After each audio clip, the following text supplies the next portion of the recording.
Good evening.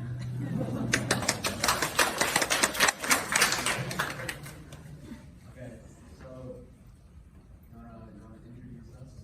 Yeah, good evening, everyone. We're really happy to have this opportunity here to talk to you guys about debate. Let's start off with our agenda today, right? So first we're going to talk about us. Second, we're going to talk about why you should debate. You know, it's not the most common extracurricular. Third, we're going to be talking about what PF is, which is the type of debate that we do. Fourth, about how PF works, which is, how PF works. Fifth is what it means to look at the bigger picture, how it ties into your extracurriculars, your life, your socials. So first, about us, right? Yeah, not very flattering pictures, especially not him. So I'm Jason Zhang, and this is Ryder Tang.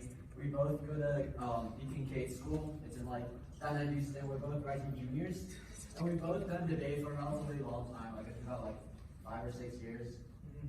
Yeah. So we're both pretty experienced, and we both compete at the national level. So we travel a lot, and I like to think that we're both pretty accomplished. I think I'm ranked pretty high in the nation. I had 3 bids to the TLC. Whoa, yeah. I don't have that many accomplishments, but I'm also just a rising junior. I'm going to 11th grade, also to Kincaid School. Yeah, that's pretty much it. About it. Let's move on to why we should debate. Okay, so first, to answer the question why we should debate, let's talk about what debate really is, right? It's intellectual arguing, right? You're not just arguing and throwing out random words. You're actually using evidence and logic to back up your claims to defeat your opponent, right? And also the biggest reason why we should debate is because it focuses on education. You're learning about current and new topics that really matter, like climate change, high-speed rail transitioning from a car-ridden society, etc. Right? Also, we're I covered all these bases. Oh, okay. I think something very important is that it's a combination of both evidence and logic. So not only do you have to use your mind, but at the same time, you have to make sure it's backed up by real studies, by real claims. Unlike, for example, Ben Shapiro, he kind of just argues mindlessly against these high schoolers or college students.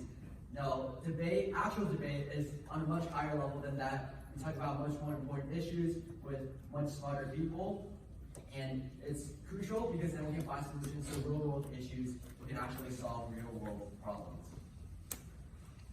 Okay, so why should you do it, right? At first glance, a lot of people think debate is really dirty and really boring, but trust me, it's really not. The first thing why you should do it is education. There's kind of 2 aspects of education to debate. The first is real world education and kind of off your feet thinking, kind of critical thinking. So it's just basically your ability to think off your foot, kind of think on the spot, right? So it's your kind of logic side. Basically, if anyone throws an argument at you, it's how you tackle that argument. And the second side is kind of just topic education. So rather than just critical thinking, it's more of your knowledge around the topic. So for example, the topic's about Medicare, right? Then you'll learn a lot about Medicare. Or if the topic's about, for example, the Middle East, then maybe you'll learn a lot about countries in the Middle East or what's going on in there. I kind of want to talk about, go on a little tangent and talk about, the social economic climate of today, right? We're all, super obsessed with social media. We're on our phones 24/7. We're not, talking to many people, teenagers especially, right? We're all kind of lonely and, not very good at socializing.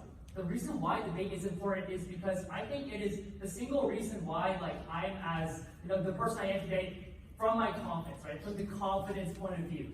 I would never have gone up on the stage I don't know, if I didn't do debate 3 years ago. I would be completely terrified. But doing debate and going through the process of speech and debate has built me the way I am when it comes to confidence. There's so many different examples I could list about how having this confidence has led me to this path, which is blah blah blah, right? It's much deeper and much more important than you think, because confidence allows you to, see new paths you wouldn't originally take, step out of your comfort zone, etc. Yeah, I understand. If I didn't do debate, I would honestly just be kind of stupid. Debates brought a lot of knowledge to me, and I think I learned a lot of like real world issues that I wouldn't have known unless I did debate, and I kind of approach a lot of problems in a different way than if I were to not do debate. And I also think debate's just like good for your social abilities in general, right? It helps you talk to people better, it helps you make new friends, and I think that's also something about the debate community that's really good. The debate community is really welcoming, and because the debate community is not like extremely big, it's also like very easy to make friends, very easy to get along with people. And I think lastly, the reason why me and him has persisted with debate for so long is just because it's fun, right? It's not just sitting in front of a computer screen like researching arguments all day. No, it's like a game, dude. Like bro, you have like arguments, and they have arguments. You try to take out the argument and try to defend it. It's honestly it's like a game. It's like really fun, and it's not boring. Trust me. Yeah. I want to add something. Sorry for like jumping around, but like in terms of education, I want to say like kids today are so naive. Like people don't know about the world, and debate encourages you to like go out and look at the news and understand like what is happening today, right? Like there's so many different things I could list. Like people at my school just don't know what's going on. They don't even know what time zone we're in. Like having debate is not just like like education broadly as like I'm learning this or that. It's like thinking about the news, thinking critically, not just recycling what news sources or like some other like person has taught like told you, but actually thinking for yourself, thinking for on your feet, and like thinking new things that like you probably wouldn't have otherwise. Yeah, and debate's like really competitive. You're kind of just like fighting to win in some aspects, and that's also what makes it really fun. Like when you win, it feels really good, obviously. And we're both pretty narcissistic, so we like to win and feel better than others. Yeah, that's our team. Again, because that's fun aspect. Yeah, like because we travel a lot, we get to explore new cities. This is us in Florida, in Blue Key, in the University of Florida. This is us at Berkeley. This is also us at Berkeley. And we've also traveled to a bunch of other places. But yeah, it's really fun. You get to explore new people, new cities, eat new food. That's also a great part of the debate. And it really shows that our debate team is kind of a family. We're really tight-knitted. So we have types of debate, right? We specifically do one type of debate, and that's public forum. But there's a lot of other options you can explore. The first is Lincoln Douglas. It's 1v1 debate, so that means that like you're like a single person is a team, and there's another person, and you debate against them. It's all more fast-paced, and personally, it's like kind of harder to understand, and it has a higher learning curve. The next kind we have is Congress, and it's just kind of how like it's the name literally says the thing, like it's Congress. It's like think about like how Congress works and how the Senate works. That's basically it, right? You like have a bunch of people, you draft bills, you try to pass these bills. Like they call upon people, they have a gavel, stuff like that.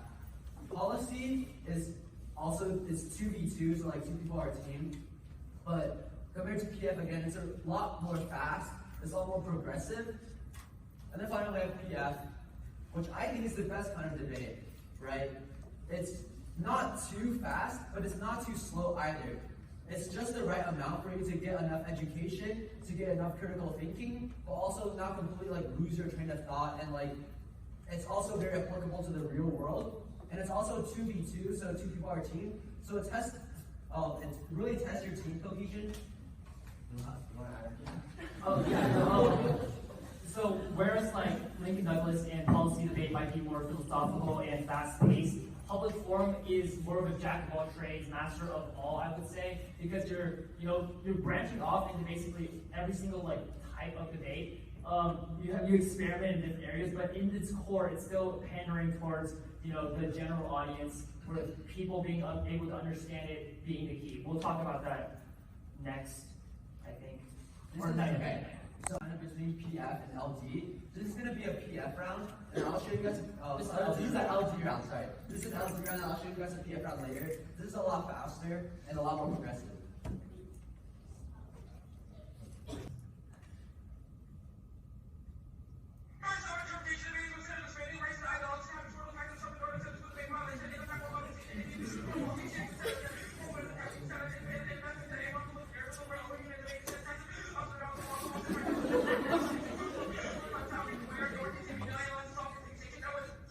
Yeah, so that's LG. As you can see, hard to understand, pretty high learning curve. That's Adam Dixon. But this is not the kind of debate we do. And I'll show you guys the kind of debate we do later. Right, that's the real treat. So yeah, the kind of debate we do is PDF, public forum. So what is public forum? Yeah, let's go on a brief history lesson. So first, okay, raise your hands. Who knows what cable news network is? Nobody? Okay, we're on CNN. Still nobody. Okay, we got a couple more hands. Basically, yeah, so it was invented in 2002 by Ted Turner, who obviously invented CNN. It's based on his hit show, Crossfire, which is where two people bring up a bunch of evidence on a specific topic and question each other. One person asks a question, other person answers, and they switch again. The reason why, anyway, this is like the entire reason PS was created, so that Ted Turner could implement this crossfire mechanic into some form of a high school debate for education purposes, and it worked out magnificently. And it used to be called Ted Turner Debate because of him. That's how PS was born. Okay, so some general notes about PF. Again, it's 2v2, 2 people are a team. Tests a lot of your team cohesion. It's accessible to the average citizen. What does that mean? So remember what we just watched, I thought it's LD. Do you think most people can understand that? Like, do you think most people who are like voting in like Biden versus Trump can understand that? No, right? Like people are like think of Biden, right? Like think about how slow he talks. Like no one can understand how fast those LDers talk. But PF, it's generally slower than that, which means that most people can understand it. It's a lot more comprehensible. It's a lot more useful in the real world. So yeah, then you have basically a round, right? And then the winner is usually determined by a judge who's watching the round. That's kind of straightforward. They watch the round, they basically think who has the better argument, who presented the arguments better, and they vote for the team that wins. PF is not as global as some other events, but it's also pretty global. There's also like tournaments in China, India, and other countries. Like according to this guy, it's in Romania. But yeah, it's like a pretty widespread event. That's correct.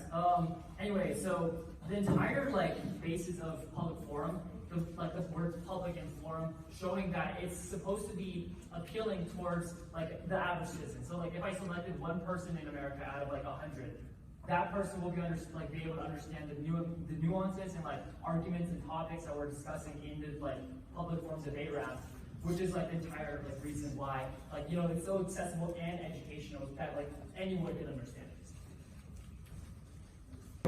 Okay, so let's move on to how PF works. So this is going to be a little bit more in detail in case some of you guys want to pursue this path.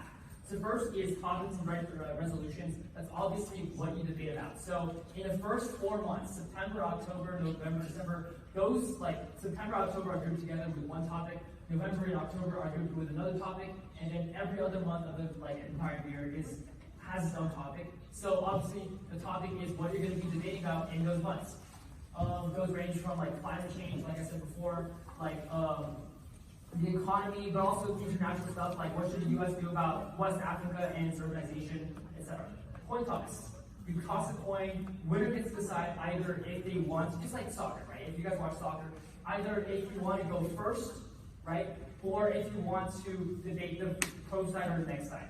That means if you want to support the topic, right? If the topic is let's just say cats are better than dogs, then if you go pro, then you say yes, cats are better than dogs. If you go con, then yeah, dogs are better than cats. So yeah, that means that you have to be able to defend both sides and compare both sides, even if you don't agree with it. For example, if this topic is saying climate change is bad, I mean if you have to go against that, that's pretty bad, but you still have to be able to do that with your prepared facts and evidence. You want to talk about speech orders and speech orders? Yeah, okay, so there's a coin toss, and that coin toss basically decides whether you speak first or second, or whether you're aft or neg, right? So the problem with the predisposition of debate is that we think that we only take one side and only defend that one side, right? For example, think about a lot of general issues today, you either think abortion is good or bad, or whether you think Democrats are good or bad.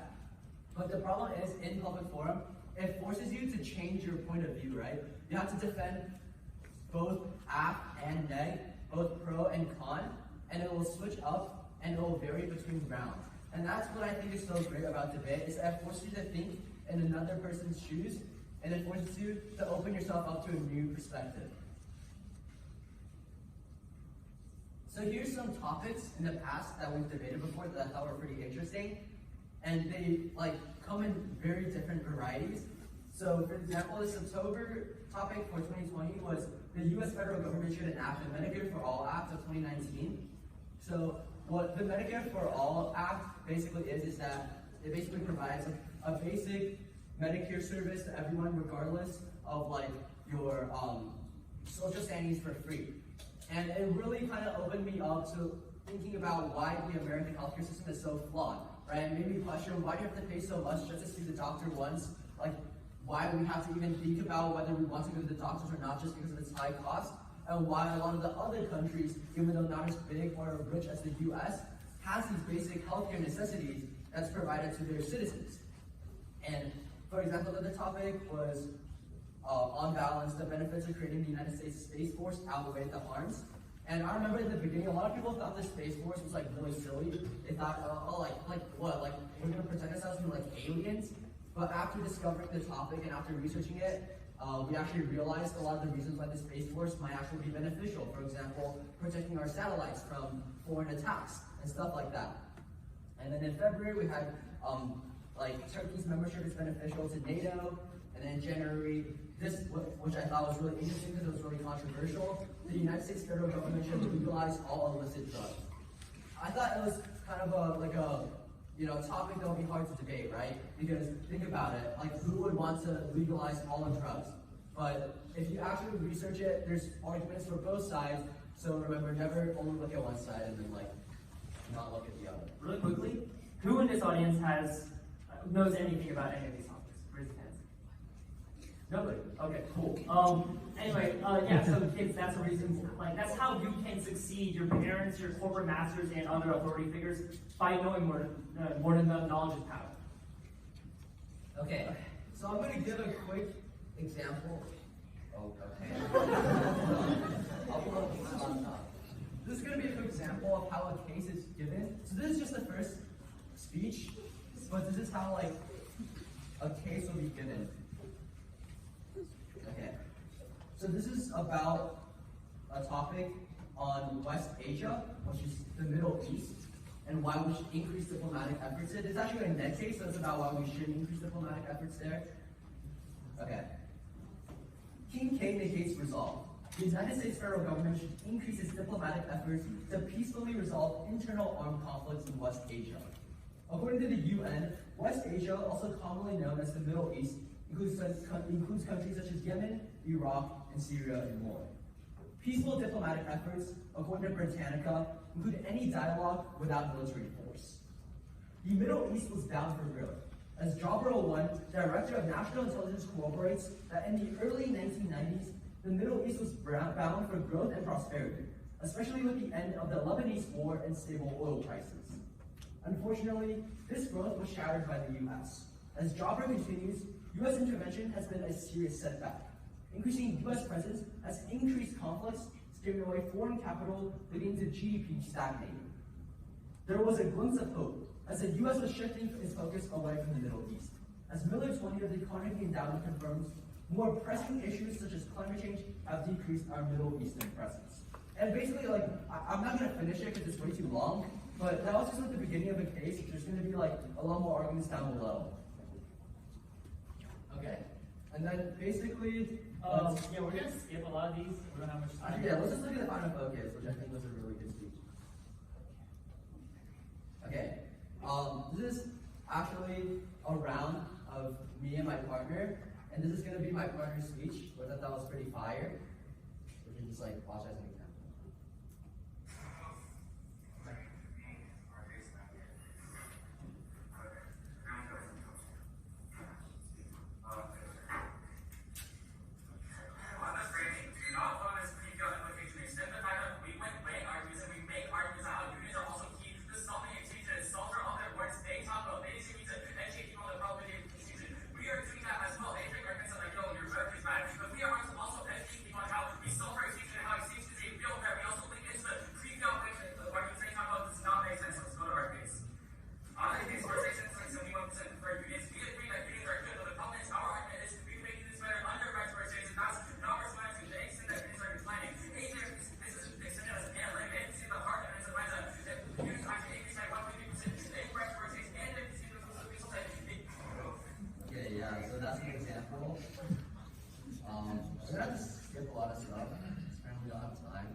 Okay, so obviously, I'm gonna skip a bunch of stuff and go on a tangent, right? I'm gonna kind of like do my own thing.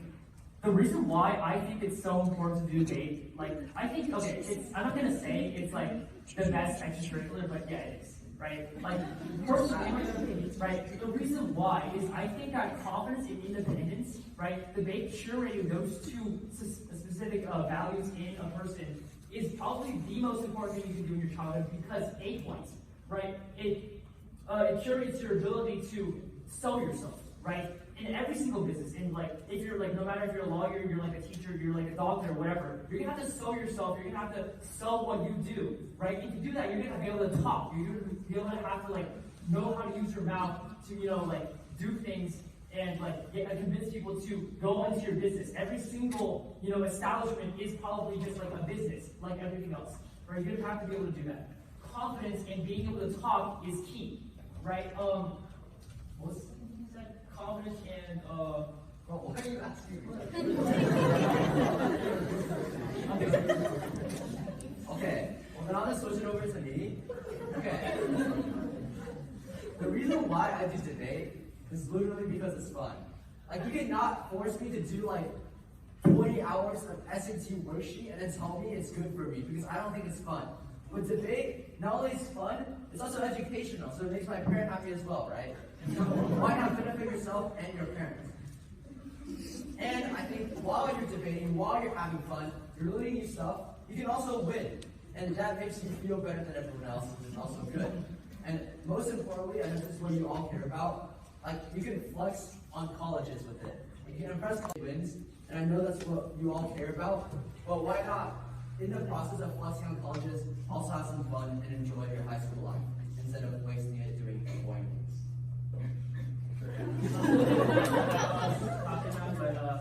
I guess I could add on to it. Like the thing I was talking about, like sort of like independence, right? How debate curates that. I think it's really important, right?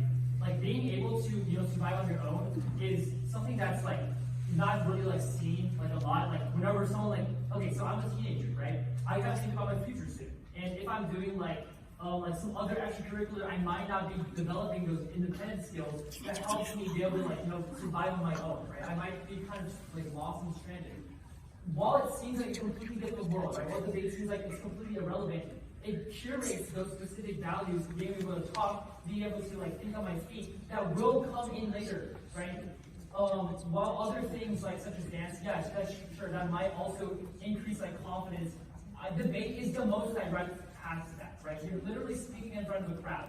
In like a survey, like public speaking was voted to be scarier than death, right? That just shows like how much confidence you have. Okay, and yeah, that is a good time. Well, give me like 1 minute, one more minute. Okay. Because I talked about why debate is so unique. It's because everyone has a different perspective. So not only are we going to talk about the benefits of debate, we're also going to talk about some negatives, just to give you the whole package, right? So we could be on the national circuit, which is like the most competitive form of debate. And the first thing that I would say is pretty negative is the time commitment. You have to put time into preparing for debate tournaments, you have to research a lot of stuff, and then you also have to go travel to those tournaments, which takes a lot of time, right? Because a lot of times we skip like Thursday and Fridays of school just to travel to, for example, maybe like Stanford to like do a debate tournament. And that takes a lot of time, and sometimes we have to skip classes for that. And also one more thing is kind of like the environment. Because it's so competitive, sometimes it can get toxic. You always want to win, and that's what makes it sometimes like people get into fights, there's some drama, and that's basically the negatives of debate that we can cover. But I think overall it's still a really fun event. It's a really great event. You can flex on colleges, you'll have fun in this process. Yeah, do debate.